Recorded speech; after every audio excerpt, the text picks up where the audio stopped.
A minha história com violência doméstica, ela começa sutilmente. Ele te proporciona um ambiente, né? Te coloca dentro de uma bolha, não te deixa faltar nada, para que você não sinta falta. Financeiramente falando, ele te proporciona o melhor que pode dar. E mostra isso sempre. Eu te dou o melhor. O que você quiser, eu te dou. Só que aí ele começa a cobrar, né? E quando você se vê, você tá ali naquela bolha, né? Você não pode... Você não trabalha, você não tem amigos, você só tem a ele. E só. E aí começa com... Essa roupa tá feia. Você não tá se comportando bem. Pra depois partir pra agressão física mesmo. Em qualquer lugar, às vezes. Comigo, antes mesmo de casamento, eu já via alguma coisa, mas eu não queria aceitar, não queria deixar de casar. E aí, com o casamento, isso foi se intensificando, né? Foi aumentando cada vez mais, assim. Eu vivia presa. É, e, e agredida quase que diariamente. É aquela coisa assim, um não era o suficiente para um tapa na cara. E a gente vai escondendo da família. Ah, o que é isso roxo no teu olho? O que é isso no teu braço? Ah, foi... Eu caí, foi... Bati, eu sou... aluada e bati em algum canto. E assim a gente vai criando para cada hematoma uma história. E cada tentativa de sair do relacionamento se torna mais difícil. Porque você depende financeiramente dele para tudo. Para tudo você depende. E como é que vai sair com filho, sem trabalhar, sem nada? E assim passaram-se 17 anos. Até que um dia eu disse, eu vou sair dessa. Contei para a família, porque esse dia, se eu não saísse, talvez eu não estivesse aqui dando esse depoimento. Ele tinha ciúme até do meu respirar. Ele tinha ciúme de tudo, dos filhos inclusive. E eu não podia dizer não a ele. E esse dia eu disse não.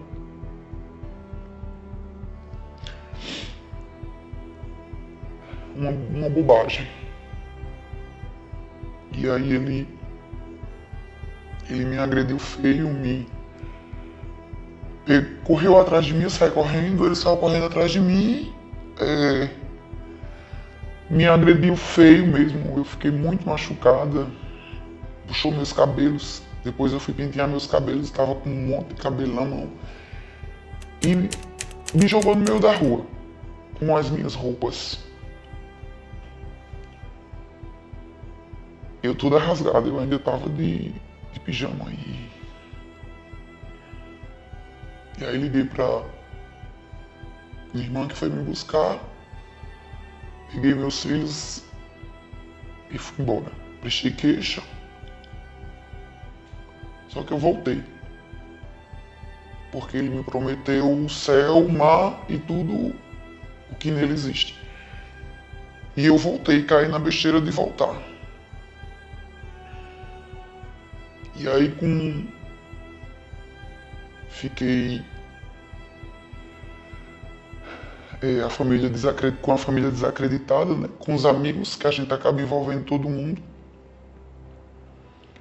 E embora que não soubesse o que fazer, né? O que era que eu ia fazer com filhos, sem trabalho.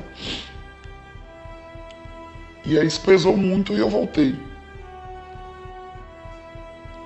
Voltei para casa, com uma semana depois, ele já estava me agredindo novamente. E agressões muito fortes. Num dia você é uma rainha, no outro você não vale nada. E aí saí mais uma vez de outra surra grande que ele me deu. Só que dessa vez ele convenceu um dos meus filhos que a culpa era minha.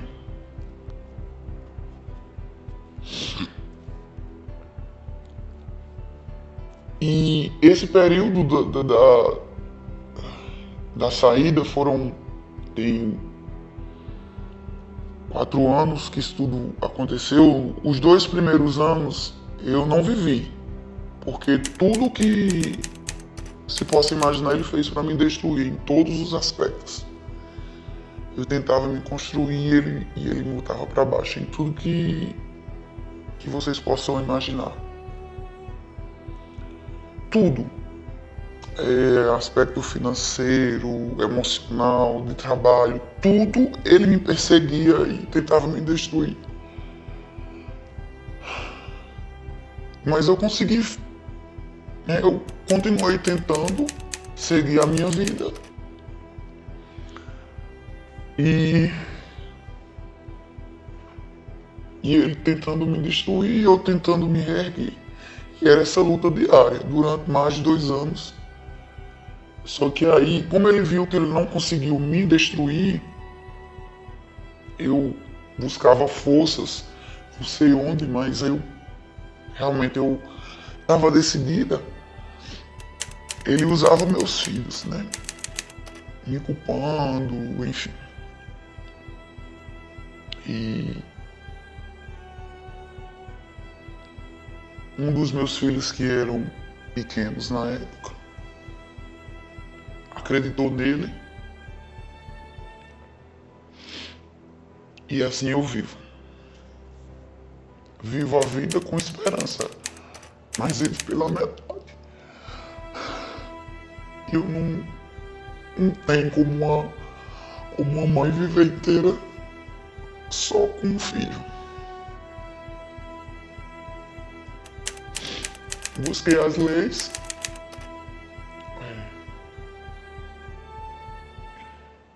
A lei é algo bem complicado, porque ela existe de fato, né? Só que aí a prática é mais complexa. Ela existe de fato, mas não existe de direito.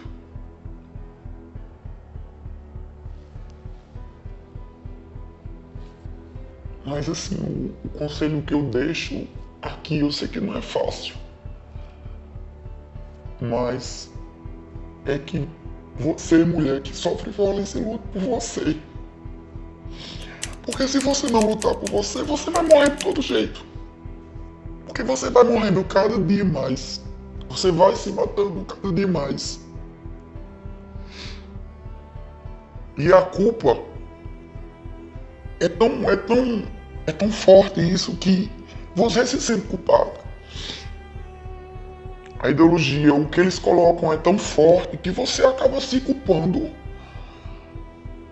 por tudo. E você não é culpada de nada. Você é a vítima.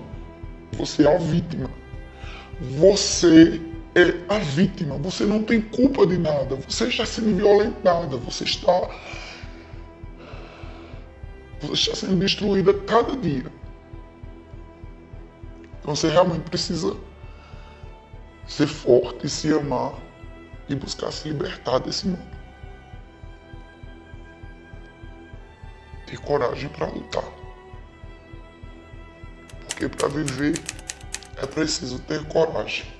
Eu prestava queixa, aí tinha a medida protetiva. Aí eu deixava, sabe? Voltava para ele, aí eu perdia a medida protetiva, né? Porque ele exigia, né, que eu fosse lá e pedisse a anulação da medida protetiva. Ele me agrediu, enquanto estava na delegacia, no poder público aqui, na delegacia civil, elas realmente fizeram de tudo por mim. Mas quando vai para o Poder Judiciário, é uma medida protetiva. O que é uma medida protetiva? O que garante uma medida protetiva? Não garante nada. Se a mulher morrer, acabou. Não existe uma coisa de uma segurança de fato daquilo, não, entendeu? É só na lei mesmo. Você tem uma medida protetiva. Ele não pode chegar a 200 metros de mim. Sim, mas ele chega, ele vai, ele faz o que quer, ele olha onde eu tô. E se ele quiser matar, ele mata de todo jeito. Então é nesse aspecto, sabe? Ela existe, a lei, ela é bem complexa, ela existe, ela tá lá. Só que para a lei acontecer, ela precisa ser executada, né? A agressão física, ela independe de classe social, né? O que a gente tem que fazer, o que toda mulher que agride tem que fazer é procurar a delegacia mais próxima, né? É isso que tem que fazer, ligar para a polícia militar e a polícia militar se encarrega dos trâmites, né? Qualquer delegacia você pode prestar queixa, só que existe a delegacia da mulher que é especializada. Eu acho que, como eu falei, ela começa às vezes sutil, né? A violência doméstica às vezes começa sutil, com uma palavra, com não faz isso, eu não gostei disso, tira essa roupa. Então a mulher ela precisa se valorizar mais, né? Ficar atenta a esses sinais e não aceitar. Procurar denunciar de alguma forma, né? Porque a violência doméstica ela não é só física, ela é psicológica também. E a psicológica é tão forte quanto a física. Porque a física ela deixa marca no corpo, mas a psicológica ela deixa marca na alma. Às vezes nunca cicatriza, né? A psicológica às vezes nunca cicatriza. Até hoje eu escuto palavras dele, entendeu? Tanto que eu criei uma coraça. Eu não gosto mais, eu não me apaixono mais, não amo mais. O meu amor ele é todo para os meus amigos e para minha família. Meu coração, assim, de dizer assim, olha, com vários paqueras já, vamos namorar? Ai, não, meu amor, eu não namoro. Não amo. Não quero. É uma opção minha. Eu não consigo. Eu não acredito. Pode acontecer. Mas eu não abro. Eu não abro. Porque assim, hoje eu estou vivendo. Hoje eu estou vivendo. Eu, de verdade. Hoje eu sou eu de verdade. Mas eu não fui eu por muito tempo. 17 anos de relacionamento, 15 de casado. Eu fui casar com o braço roxo. Um dia anterior. Porque era para ir buscar a avó dele na rodoviária e eu estava ajeitando na igreja para casar. E eu disse, não, mas eu sou uma só criatura. Eu tô arrumando aqui a igreja, como é que eu vou buscar? Dá um jeito que ele estava ocupado, estava trabalhando, estava fazendo umas coisas. Hoje ele tem meu filho, né? Faz 4 anos que eu não vejo. Que ele botou na cabeça que ele foi preso, ele se afastou do trabalho, ele foi... Não aconteceu nada do que ele merecia, mas o mínimo que aconteceu foi isso. E aí meu filho, ele disse, ele botou o menino tinha 8 anos na época, e convenceu o menino de que a culpa era minha. Que eu era uma prostituta, uma piranha, que eu tinha abandonado a família, e que eu não prestava, né? Que eu tinha abandonado ele, inclusive. E sempre que eu procuro meu filho, ele diz, não lhe conheço não. Você não é minha mãe não. Minha mãe eu estou na minha casa com meu pai e com minha mãe, que ele casou de novo, né? Eu tento não pensar. Porque se eu pensar, eu acabo com minha vida. Então minha vida é assim. Eu tenho 2 filhos. Uma mora comigo e o outro está pausado. Porque de todas as formas que existia, de conselho tutelar, de ministério público, de juiz, tudo eu fui. Mas não adianta eu conseguir nada legal se eu não tenho ele de fato. Se eu não tenho um coração dele.